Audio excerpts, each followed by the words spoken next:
ಇಲ್ಲಿ ನೋಡಿ ಇದು ಒಳ್ಳೆ ಆಕ್ಟೋಪಸ್ ಇದ್ದಾಗಿ ಉಂಟಲ್ಲ, ಆಕ್ಟೋಪಸ್ ಇದು ಕೂಡ ಹೀಗೇನೆ ಇರ್ತದಲ್ಲ ಈ ಥರದ್ದು.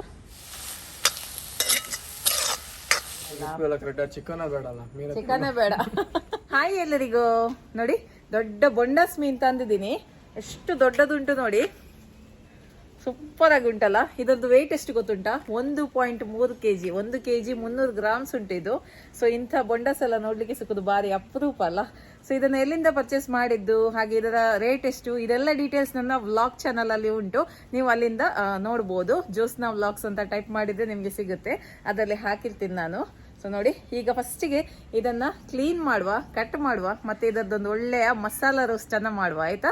ಓಕೆ, ಅದಕ್ಕಿಂತ ಮುಂಚೆ ನನ್ನ ರೆಸಿಪೀಸ್ ಎಲ್ಲ ನಿಮ್ಗೆ ಇಷ್ಟ ಆಗ್ತಾ ಇದೆ, ವಿಡಿಯೋಗೊಂದು ಲೈಕ್ ಕೊಡಿ, ಹಾಗೆ ವಿಡಿಯೋವನ್ನ ಫ್ರೆಂಡ್ಸ್ ಜೊತೆ, ಫ್ಯಾಮಿಲಿ ಜೊತೆ ಎಲ್ಲ ಶೇರ್ ಮಾಡಿ.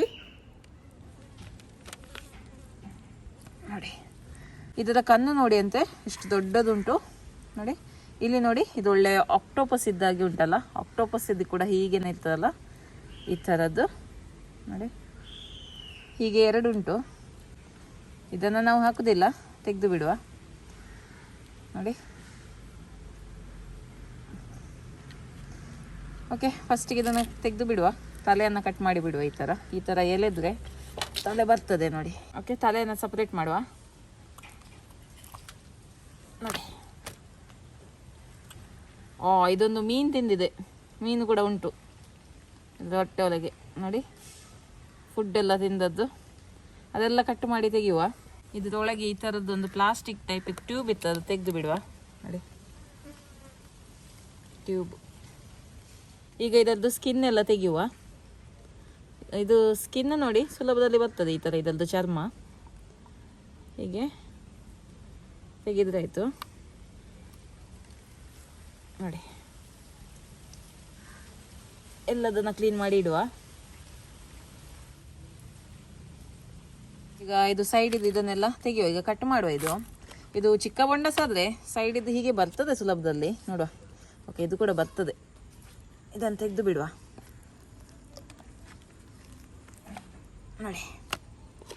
2 ಸೈಡ್ ಸಹ ತೆಗೆದು ಬಿಡುವ.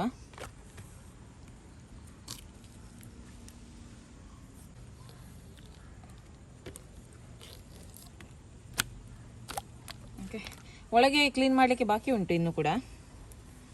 ಕತ್ತರಲ್ಲಿ ಕಟ್ ಮಾಡ್ತಾ ಇದ್ದೀನಿ. ರೌಂಡ್ ಕಟ್ ಮಾಡ್ಬೋದು, ನಾನು ಇವತ್ತು ಸ್ಕ್ವೇರ್ ಕಟ್ ಮಾಡ್ತಾ ಇದ್ದೀನಿ, ರೌಂಡ್ ಬೇಡ ಅಂತ ಹೇಳಿ. ಯಾಕಂದರೆ ದೊಡ್ಡ ಬೊಂಡಸ್ ಅಲ್ಲ, ದೊಡ್ಡ ರಿಂಗ್ಸ್ ಆಗ್ತದೆ, ಅಷ್ಟು ದೊಡ್ಡ ರಿಂಗ್ಸ್ ಏನು ಬೇಡ.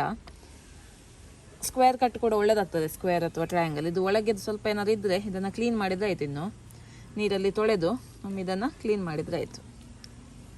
ಓಕೆ, ಇದೆಲ್ಲ ಕ್ಲೀನ್ ಮಾಡಿದ್ದೀನಿ, ಈಗ ಕಟ್ ಮಾಡುವ.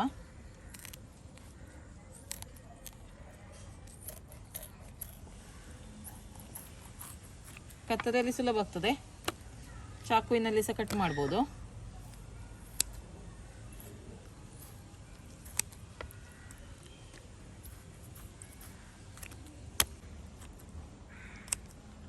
ತುಂಬ ಚಿಕ್ಕದು ಕೂಡ ಮಾಡೋದು ಬೇಡ, ಸ್ವಲ್ಪ ಮೀಡಿಯಂ ಸೈಜಲ್ಲಿ ಇಡುವ. ಯಾಕಂದರೆ ಇದನ್ನು ಬೇಯಿಸುವಾಗ ಅದು ಚಿಕ್ಕದಾಗ್ತದೆ.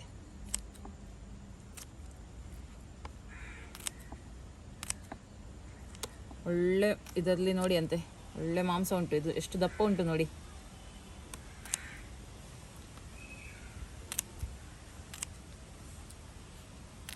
ನೆಕ್ಸ್ಟ್ ಇದರದ್ದು ತಲೆಯನ್ನು ಸಹ ಕ್ಲೀನ್ ಮಾಡ್ಲಿಕ್ಕೆ ಉಂಟು. ಇದನ್ನೆಲ್ಲ ಕಟ್ ಮಾಡಿ ಇಡುವ. ಈಗ ತಲೆನೆಗೆ ಕ್ಲೀನ್ ಮಾಡೋದು ನೋಡುವ.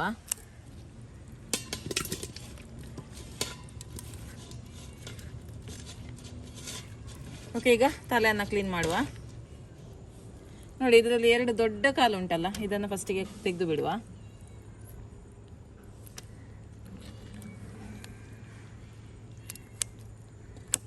ಕಣ್ಣಿನ ಕೆಳಗೆ ಕಟ್ ಮಾಡಿದರೆ ಆಯಿತು.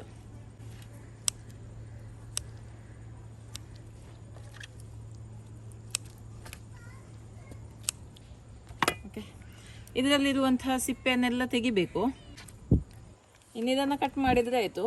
ಯಾವ ಸೈಜ್ ಬೇಕು ನೋಡಿ ಆ ಸೈಜಿಗೆ ಇದನ್ನು ತೆಗೆದು ಬಿಡು. ಇದು ವೇಸ್ಟ್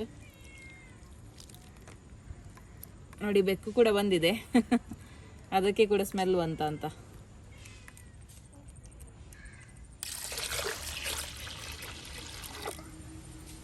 ಚೆನ್ನಾಗಿ 2-3 ಸತಿ ಇದನ್ನು ನೀರಲ್ಲಿ ತೊಳಿಬೇಕು. ಓಕೆ, 3 ಸತಿ ತೊಳೆದು ಇದನ್ನು ತೆಗೆದ್ರೆ ಆಯಿತು.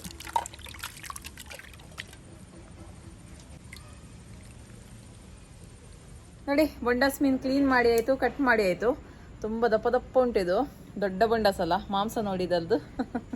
ಓಕೆ, ಈಗ ರೋಸ್ಟ್ ಮಾಡುವ. ರೋಸ್ಟ್ ಮಾಡಲಿಕ್ಕೆ ತೆಂಗಿನೆಣ್ಣೆ ಹಾಕ್ತಾ ಇದ್ದೀನಿ, 2 ಟೇಬಲ್ ಚಮಚದಷ್ಟು ಹಾಕ್ತಾ ಇದ್ದೀನಿ. ಈಗ 3 ದೊಡ್ಡ ಈರುಳ್ಳಿನ ಹಾಕ್ತಾ ಇದ್ದೀನಿ.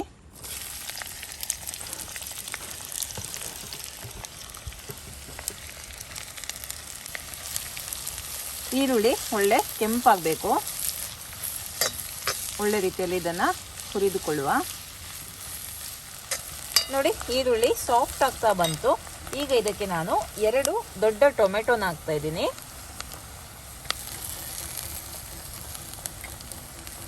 ಹಾಗೆ 3 ಹಸಿಮೆಣಸಿನಕಾಯಿನ ಹಾಕ್ತಾ ಇದ್ದೀನಿ. ಖಾರ ಜಾಸ್ತಿ ಬೇಕಿದ್ರೆ ಜಾಸ್ತಿ ಕೂಡ ಹಾಕ್ಬೋದು. ಇದು ಕೂಡ ಒಳ್ಳೆ ರೀತಿಯಲ್ಲಿ ಸಾಫ್ಟ್ ಆಗಲಿ. ಹಾಗೆ ನಾನು 1.5 ಟೇಬಲ್ ಚಮಚದಷ್ಟು ಶುಂಠಿ ಬೆಳ್ಳುಳ್ಳಿ ಪೇಸ್ಟನ್ನು ಕೂಡ ಹಾಕ್ತಾ ಇದ್ದೀನಿ. ಚೆನ್ನಾಗಿ ಮಿಕ್ಸ್ ಮಾಡುವ. ಟೊಮೆಟೊ, ಈರುಳ್ಳಿ, ಹಸಿಮೆಣಸಿನಕಾಯಿ ಎಲ್ಲ ಸಾಫ್ಟ್ ಆಗಲಿ. ಈಗ ಇದಕ್ಕೆ ಹಾಕ್ತಾ ಇದ್ದೀನಿ ಸ್ವಲ್ಪ ಕರಿಬೇವಿನ ಸೊಪ್ಪು.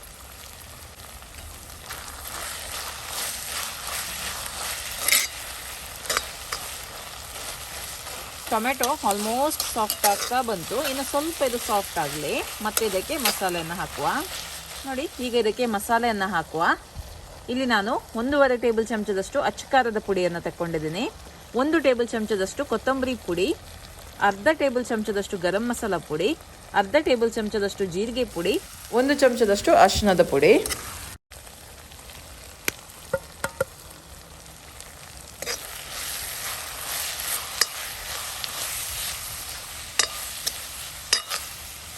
ಬೊಂಡಾಸ್ ಮೀನು ತುಂಬ ನೀರು ಬಿಡುತ್ತೆ, ಹಾಗಾಗಿ ಮಸಾಲೆಗೆ ನೀರು ಹಾಕೋದು ಇವಾಗ ಬೇಡ, ಮತ್ತೆ ಬೇಕಿದ್ರೆ ಮತ್ತೆ ನೋಡ್ಕೊಂಡು ಹಾಕಿದ್ರೆ ಆಯಿತು. ಬೊಂಡಾಸ್ ಮೀನನ್ನು ಹಾಕ್ತಾ ಇದ್ದೀನಿ.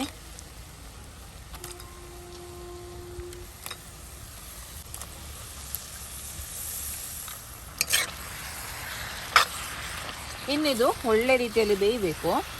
ರುಚಿಗೆ ಎಷ್ಟು ಬೇಕು ನೋಡಿ ಅಷ್ಟು ಉಪ್ಪು ಇವಾಗಲೇ ಹಾಕಿಕೊಳ್ಳುವ. ಕಲ್ಲುಪ್ಪು ಹಾಕ್ತಾ ಇದ್ದೀನಿ. ಕಡಿಮೆ ಆದರೆ ಮತ್ತೆ ನೋಡ್ಕೊಂಡು ಹಾಕಿದರೆ ಆಯಿತು. ಒಂದು 10-15 ನಿಮಿಷ ಇದು ಬೇಯಬೇಕು ಒಳ್ಳೆಯದು. ಅಂದರೆ ಇದು ಸ್ವಲ್ಪ ದಪ್ಪ ಉಂಟಲ್ಲ ಬೊಂಡಾಸ್, ಸ್ವಲ್ಪ ಜಾಸ್ತಿಯೇ ಹೊತ್ತು ತಗೊಳ್ಳುತ್ತೆ. ನಾನು ಹೇಳ್ತೇನೆ ನಿಮಗೆ ಎಷ್ಟು ಹೊತ್ತು ತಗೊಳ್ಳುತ್ತೆ ಅಂತ ಇದನ್ನು ಬೇಯಿಸಲಿಕ್ಕೆ. ಓಕೆ, ನೋಡಿ 15 ನಿಮಿಷ ಆಯಿತು ಇದನ್ನು ಬೇಯಿಸ್ಲಿಕ್ಕೆ ಇಟ್ಟು. ಈಗ ಇದು ಒಳ್ಳೆ ರೀತಿಯಲ್ಲಿ ಬೆಂದಿದೆ. ಓಕೆ, ಮಸಾಲ ಕೂಡ ಒಳ್ಳೆ ರೀತಿಯಲ್ಲಿ ರೋಸ್ಟ್ ಆಗಿದೆ, ಡ್ರೈ ಆಗಿದೆ. ಇನ್ನು ಇದನ್ನು ತೆಗೆದು ಬಿಡುವ. ನಾನು ತೆಗೆಯುವ ಮುಂಚೆ ಮೇಲ್ಗಡೆಯಿಂದ ಸ್ವಲ್ಪ ಕರಿಬೇವಿನ ಸೊಪ್ಪನ್ನು ಹಾಕ್ತಾ ಇದ್ದೀನಿ. ಬೇಕಿದ್ರೆ ಕೊತ್ತಂಬರಿ ಸೊಪ್ಪನ್ನು ಕೂಡ ನೀವು ಹಾಕ್ಬೋದು. ಉಪ್ಪೆಲ್ಲ ಸರಿಯಾಗಿದೆ ಅಂತ ನೋಡ್ಕೊಳ್ಳಿ. ಓಕೆ, ಇನ್ನು ಇದನ್ನು ಸರ್ವ್ ಮಾಡುವ. ವಾಹ್, ಕಲರ್ ನೋಡಿ ಅಂತೆ, ಸೂಪರ್ ಆಗಿದೆ.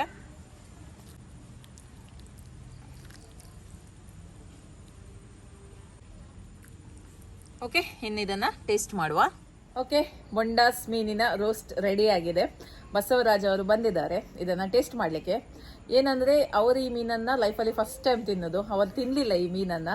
ಸೊ ಅವರಿಗೆ ಹೇಗೆ ಅನಿಸ್ತದೆ ಅಂತ ನೋಡುವ. ಅಂದರೆ ಈ ಮೀನು ಯಾವ ರೀತಿ ಟೇಸ್ಟ್ ಇದೆ, ಅವರ ಅಭಿಪ್ರಾಯ ಏನಂತ ತಿಳ್ಕೊಳ್ಳುವ. ಕರೆಕ್ಟಾಗಿ ತಿಂದು ಹೇಳಿ, ನಿಮಗೆ ಹೇಗಾಗಿದೆ ಕರೆಕ್ಟಾಗಿ ಹೇಳಿ ಆಯಿತಾ. ಮಸಾಲ ಆಗಲಿ ಆ ಮೀನನ್ನು ತಿಂದು ಸರಿಯಾಗಿ ಹೇಳಿ. ಓಕೆ, ಅವರು ಫಸ್ಟ್ ಟೈಮ್ ತಿನ್ನೋದಲ್ಲ, ನೋಡುವ ಅವರ ರಿಯಾಕ್ಷನ್ ನೋಡುವ. ಮಸಾಲ ಸಹ ತಿಂದು ಹೇಳಿ ಹೇಗಾಗಿದೆ ಅಂತ ನೋಡಿ. ಕರೆಕ್ಟಾಗಿ ಟೇಸ್ಟ್ ಮಾಡ್ತಾ ಇದ್ದಾರೆ ಅವರು. ಮೀನು ತಿಂದ್ರೆ ಮಟನ್ ತಿನ್ನೋದು ಬೇಡ, ತಿನ್ಬೋದು. ಮಾಂಸದಾಗಿ ಉಂಟಲ್ಲ, ಮಾಂಸದಾಗೆ ದೊಡ್ಡ ದಪ್ಪ ದಪ್ಪ ಬೊಂಡಾಸ್ ಅಲ್ಲ, ಹಾಗೆ ಅವ್ರಿಗೆ ಇದು ಚಿಕನ್ ಮಟನ್ ತಿಂದಾಗೆ. ಮಟನ್ ತಿನ್ನೋದೇ ಬೇಡ ಅಂತ ಹೇಳ್ತಾ ಇದ್ದಾರೆ. ಆ ತರ ಇದೆ. ಮಸಾಲ ಉತ್ತರ ಕನ್ನಡ ಸ್ಪೆಷಲ್. ಹೌದಾ? ಆ ಟೈಪ್ ಅಲ್ಲಿಯಾ? ಅದೇ ನಾನ್ ಮಾಡಿದ್ದು ಮಂಗಳೂರು ಸ್ಪೆಷಲ್. ಮಂಗಳೂರು ಉತ್ತರ ಕನ್ನಡ ಸ್ವಲ್ಪ ಖಾರ ಚೆನ್ನಾಗಿದೆ. ಓಕೆ, ಚೆನ್ನಾಗಿದೆ. ಉಪ್ಪೆಲ್ಲ ಕರೆಕ್ಟ್ ಆಗಿದೆ, ಖಾರ ಎಲ್ಲ ಕರೆಕ್ಟ್. ಚಿಕನ್ ಬೇಡ, ಚಿಕನ್ ಬೇಡ. ಓಕೆ ನೋಡಿ ನಿಮ್ಗೆ ಇಷ್ಟ ಆಯ್ತಾ? ಇಷ್ಟ ಆಯ್ತು. ಓಕೆ ಚೆನ್ನಾಗಿದೆ. ಚೆನ್ನಾಗಿದೆಯಾ? ಓಕೆ ಸೊ ಸೂಪರ್ ಆಗಿ ಬಂದಿದೆ ಬೊಂಡಾಸ್ ಮೀನಿನ ಮಸಾಲಾ ರೋಸ್ಟ್. ಓಕೆ ನೀವು ಕೂಡ ಇದನ್ನ ಟ್ರೈ ಮಾಡಿ. ಬೇಕಿದ್ರೆ ನೀವು ಇದಕ್ಕೆ ಸಿಗಡಿ ಹಾಕ್ಬೋದು, ಯಾವ ಮೀನನ್ನು ಸಹ ಹಾಕಿ ಮಾಡ್ಬೋದು. ಇದೇ ರೆಸಿಪಿ ನೀವು ಮಾಂಸ ಹಾಕಿ ಸಹ ಮಾಡ್ಬೋದು. ಓಕೆ ಇವತ್ತಿನ ವಿಡಿಯೋ ನಿಮ್ಗೆ ಇಷ್ಟ ಆಯ್ತು ಅಂತ ಅನ್ಕೊಳ್ತೀನಿ. ಮುಂದಿನ ವಿಡಿಯೋದಲ್ಲಿ ಸಿಗ್ತೀನಿ. ಅಲ್ಲಿ ತನಕ ಬಾಯ್.